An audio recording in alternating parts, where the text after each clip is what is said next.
Kayak VR is a game that gets quite a bit of a bad rap on certain, subreddits and on the internet in general occasionally because, people claim it's quite a shallow game, and it's just a bit of a tech demo, so to speak.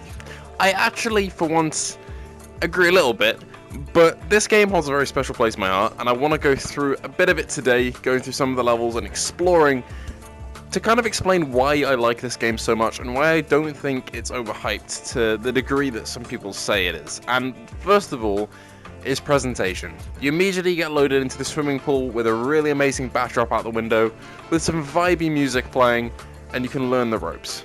And immediately the textures for, your paddle, for the kayak itself, for the water, it's all incredible, and the shaders here do a fantastic job.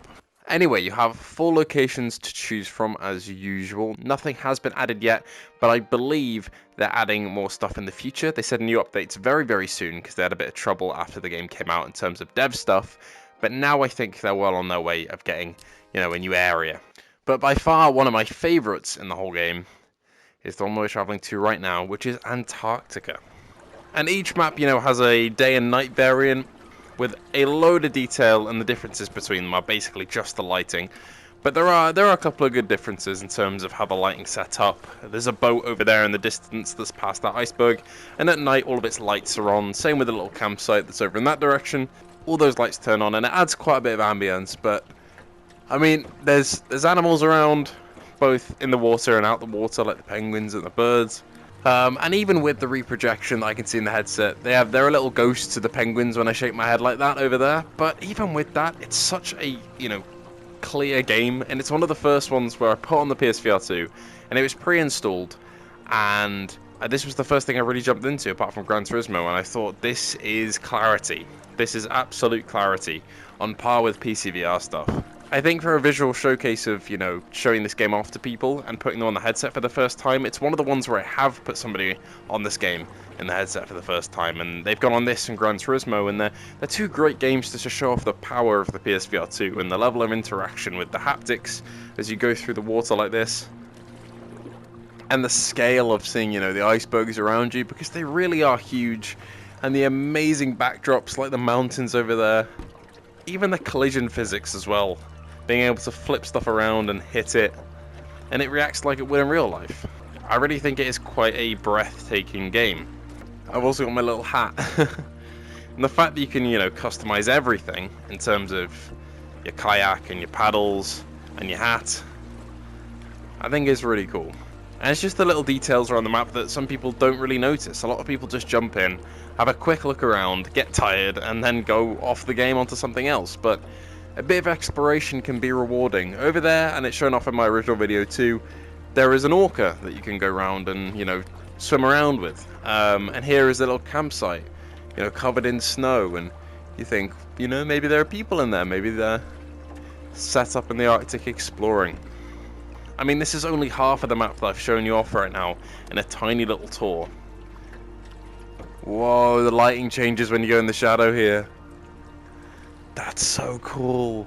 There's still a lot of people buying the game because they're getting the headset for the first time or they're trying it out. It's consistently, at the top of the selling chart. So the devs have made quite a bit of money off it, I believe. So I'm hoping the updates to come either include a new map, which would be amazing, or include multiplayer, which would also be amazing. And it is very similar to being in a glacier, or glacier, I guess, as some people say, as is in real life, because I've been inside one of these before. And I mean, they've got the colours, the colour science down to a T in terms of the colours in this game. It really does feel real, There are so many little things like what's coming up right here that, rewards you for exploring the map. Because if you look over in the direction, of course, you're looking, because I'm pointing there. You hear the rumbling? And then that ice collapses.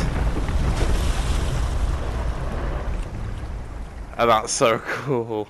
But the fact that this is running at all in the fidelity that's comparable to PCVR on a console, especially considering the leap from PSVR to PSVR2, is pretty unbelievable. And this was the first area that I actually explored in the game, Costa Rica.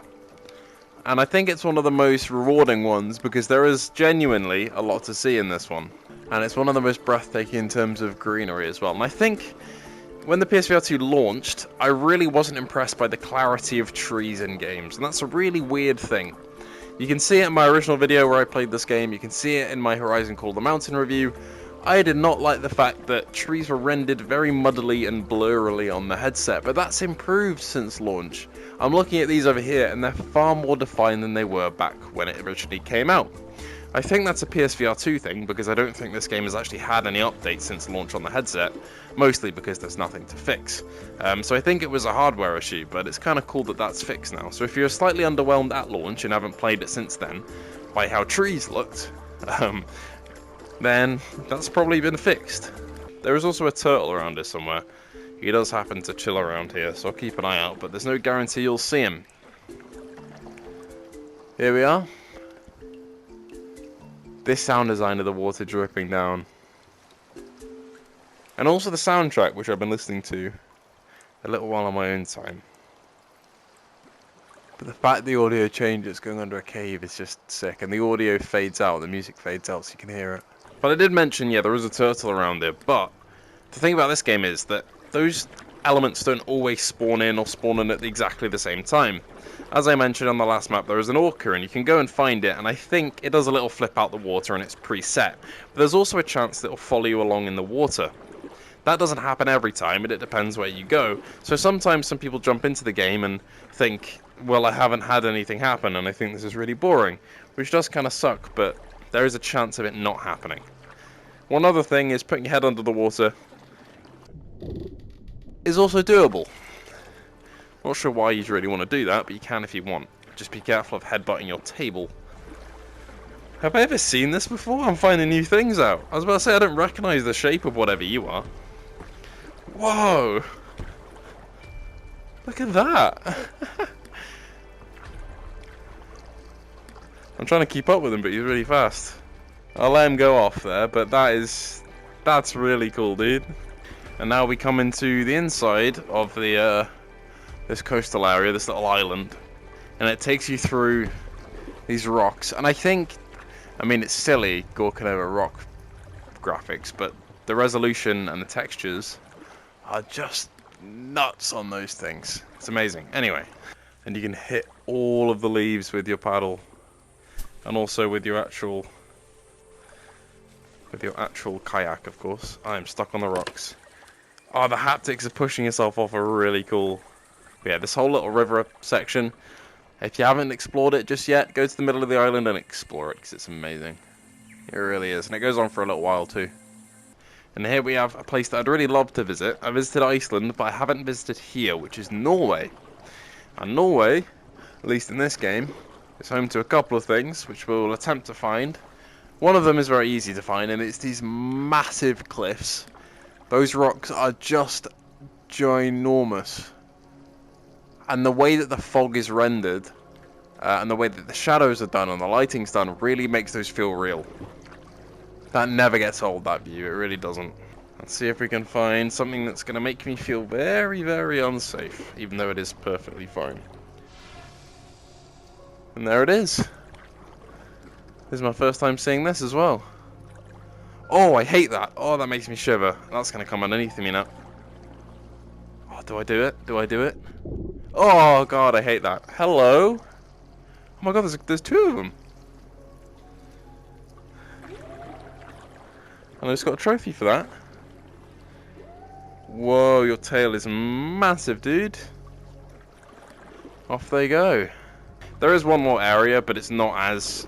well, it's one of my least favourite because it's just a very small river. If you want to explore that yourself on the game, it's called King's Canyon. It's the other location. There's nothing I really want to show off there to make you appreciate the game. But here, there's a couple more things, so we're going to go and explore. First one is this dog. You cannot pet the dog, but you can say hello to him. The final aspect of this map is over here. And it's a bit freaky too, to be honest. And there it is. One is the sharks. Two is the massive submarine that I'm going to put my head under. Oh, I hate it. I hate that. That's submechanophobia, is that fear. Is the side of that blown out? Yeah, it is. Oh, there's a lot of sharks. But yeah, very cool area too. And finally, if you're feeling spicy, you jump into Norway, and if you've got your VR legs, you can do Norway in the storm, which is a challenge, let's say, but an absolute lighting marvel. One of the incredible things is you feel the rain hitting your paddle. With the haptics, it feels like rain is hitting that, which is so cool. I think that's awesome, I really do. And the lightning never gets old. Well, there should be a bit of a delay on those, the lightning and the thunder, right? Am I being silly? Man, it is amazing. VR is so cool. It really is. So, we're back in the pool, and in conclusion, after that little trip of sightseeing, I don't think Kayak VR Mirage is an overrated game. I do think it's slightly overhated in some forums, but I do actually understand the criticisms. But for me, it's a must-buy.